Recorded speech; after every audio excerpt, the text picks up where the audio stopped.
สบายดีวันนี้อาจารย์จะมาสอนเกี่ยวกับการลงมือพิมพ์เอกสารเนาะก่อนที่เขาไปสู่การพิมพ์เอกสารในนั้นเราต้องได้มาเรียนรู้การใช้งานคีย์บอร์ดก่อนนะ คีย์บอร์ดนี้เป็นอุปกรณ์เอาพุทตัวหนึ่งเนาะที่ช่วยในการนำเข้าข้อมูลให้กับคอมพิวเตอร์ของเราเนาะอันนี้มันตัวอย่างคีย์บอร์ดที่อาจารย์เอามาจากอินเทอร์เน็ตเนาะจริงๆของแต่ละท่านอาจจะบ่คือนี้แต่ว่าหลักการโดยรวมการนำใช้แล้วคล้ายๆกันเนาะ แต่ว่าจะมีปุ่มที่สำคัญดังนี้เนาะปุ่มที่หนึ่งที่อาจารย์อยากให้รู้จักก็คือปุ่ม escape เนาะปุ่มนี้แม่นใช้ไว้สำหรับคำสั่งยกเลิกยกเลิกอย่างแน่อย่างตัวอย่างเส้นตัวอย่างตัวนี้เนาะอาจารย์พิมพ์ไปแล้วไปลบกดออฟแต่อาจารย์บ่อยากออฟค่ะอาจารย์ยักยกเลิกมันเนาะอาจารย์ก็สามารถกดปุ่ม ESC เนาะอาจารย์จะกดอันเบอร์1 2 3เนาะพอกดปุ่ม ESC มันจะไปเข้าคำสั่งเส้นนั้นแล้วมันจะออฟเนาะปุ่มที่2เอิ้นว่าปุ่ม grab accent เนาะหรือว่าเราจะได้ยินชื่อลาวๆแล้วมันปุ่มตัวนอนฮะเนาะปุ่มตัวนี้เป็นใช้ไว้สำหรับเวลาเปลี่ยนภาษาเนาะเปลี่ยนภาษาที่เราจะใช้พิมพ์ฮะซึ่งว่าของอาจารย์ตั้งค่าไว้แล้วเนาะเพราะฉะนั้นอาจารย์สามารถกดปุ่มgrab accent นี้แทนที่จะลากเมาส์มาแล้วก็มาคลิกแล้วเลือกนั่นเนาะเมาส์อาจารย์ยังอยู่บนเก้าเนาะเดี๋ยวอาจารย์จะลองกดให้เบิ่งเนาะเปลี่ยนจากอังกฤษเป็นไทยกดอีกบ้านนึงเนาะเปลี่ยนจากไทยเป็นลาวอีกบ้านนึงเปลี่ยนจากลาวมาเป็นอังกฤษนะอันนี้กรณีที่อาจารย์แอดไปสร้างภาษาเนาะถ้าผู้ใดแอดไปไล่ภาษาก็จะได้กดไล่เท่ากว่านี้เนาะจนกว่าจะได้ภาษาที่ตัวเองต้องการจะพิมพ์ฮั่นปุ่มต่อมาเป็นปุ่มแท็บเนาะปุ่มแท็บนี้ประโยชน์หรือความสำคัญในการพิมพ์ของเราแม่นเพื่อยับเนาะ ยับเอกสารฮั่นเนาะโดยปุ่มแท็บนี้ปกติแล้วค่าเริ่มต้นของโปรแกรมจะตั้งไว้ให้ประมาณ8ตัวอักษรเนาะแต่จริงๆเราสามารถไปตั้งเพิ่มเติมได้เนาะ ซึ่งมันจะสะดวกเวลาเราต้องการย่อหน้าเนาะแทนที่เราจะกดปุ่มสเปซไปเท่าโตอักษรเนาะ ขอโทษนะเราสามารถกดปุ่มแท็บเพื่อไปแปะตัวอักษรเลยนะปุ่มต่อมาปุ่มเคปล็อกนะปุ่มเคปล็อกตัวนี้แม่นเราไว้ใช้สลับเวลาพิมพ์ตัวอักษรต่างๆเนาะคือภาษาอังกฤษเราจะสลับระหว่างพิมพ์ตัวอักษรน้อยกับตัวอักษรใหญ่เนาะถ้าเรากดปุ่มเคปล็อกเวลาพิมพ์ออกมามันจะเป็นตัวอัก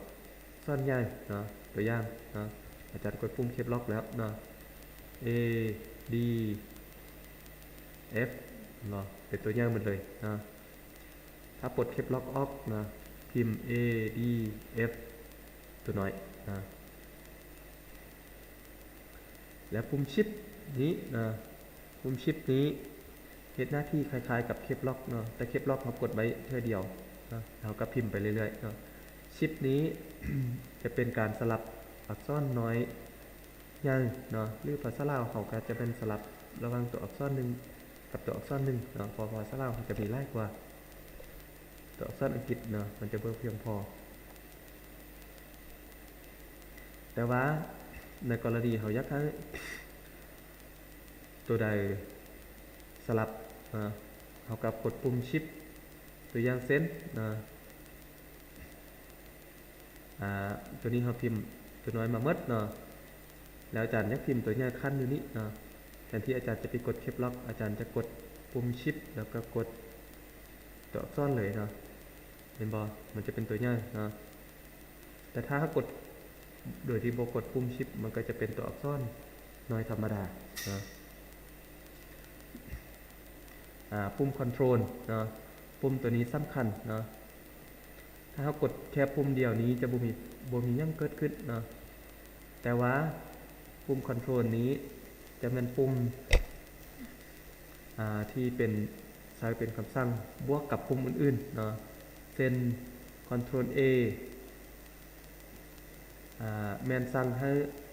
ถาซี่ข้อความทั้งหมดเนาะตัวอย่าง Ctrl เนาะอาจารย์กดปุ่ม Ctrl แล้วกดตัวอักษร A บ่มันจะถาซี่กลุ่มไว้หมดเนาะ Ctrl X เนาะเทียบกับคำสั่งคัดตัวนี้นิดเนาะคำสั่งตัดออกเนาะถึงมาตัวนี้เดี๋ยวอาจารย์จะเอามาเฮ็ดอีกบัดหนึ่งนะแล้วอีกอันนึงที่สำคัญเนาะปุ่มใหญ่ๆตัวนี้นะ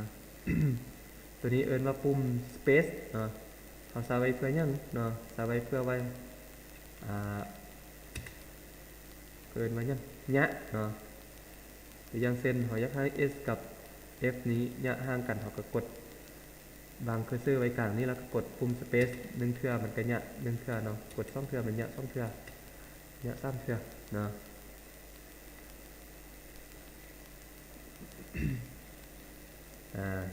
ตัวนี้มันเนี่ยเนาะปุ่ม option ตัวนี้นี่เนาะเขาใส่ไว้เพื่อยังคำว่า option ก็คือส่วนที่เสริมเข้ามาเนาะ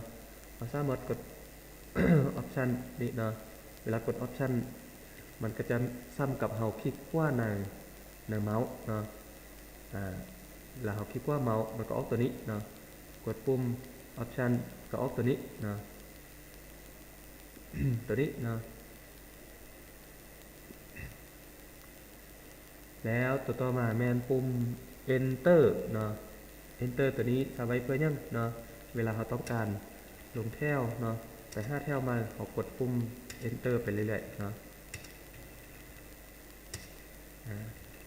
สุดแล้วเนาะจับเม็ด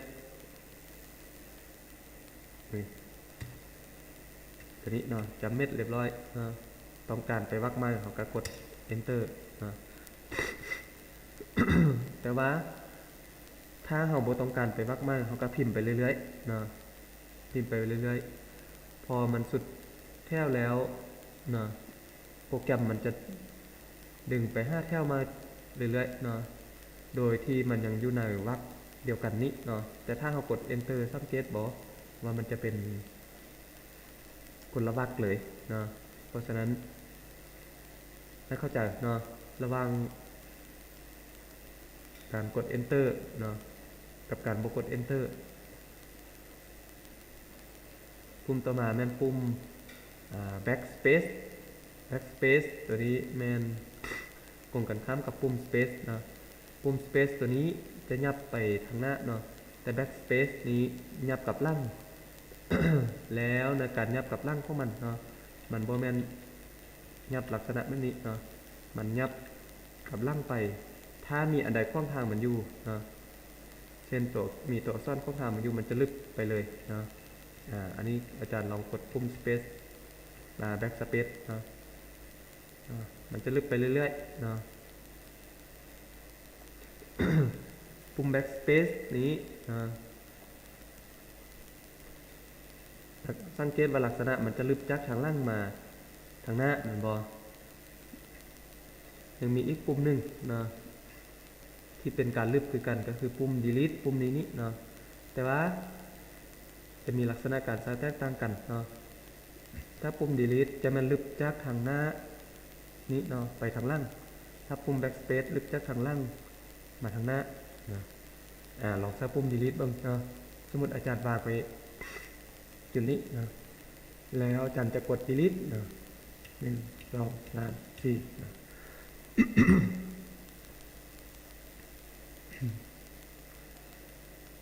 ส่วนปุ่มอื่นๆนะเสริมอีกปุ่มหนึ่งนะปุ่มตัวนี้นะ number lock อันนี้เห็นหลายคนผิดพลาดว่าเป็นยังเวลาพิมพ์ไปบางเทื่อต้องมาพิมพ์ตัวเลขนะเนาะกดตัวเลขแล้วบ่ออกเนาะกด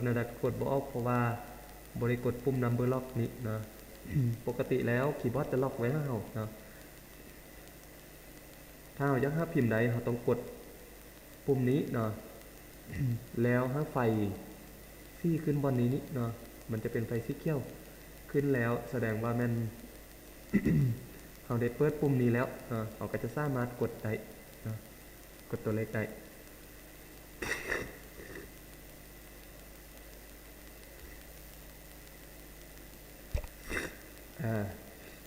สุดท้ายนี้อาจารย์ก็ฝากฟังซ่อมอาจารย์นะว่าอาจารย์รู้สึกว่าอาจารย์บ่สบายเนาะเดี๋ยวข้อจบไปขั้นนี้ก่อนลืมเนาะเวลาเข้าไปเบิ่งแล้วอย่าลืมกดติดตามบอดี้ดัมเนาะเพื่อเป็นกำลังใจให้อาจารย์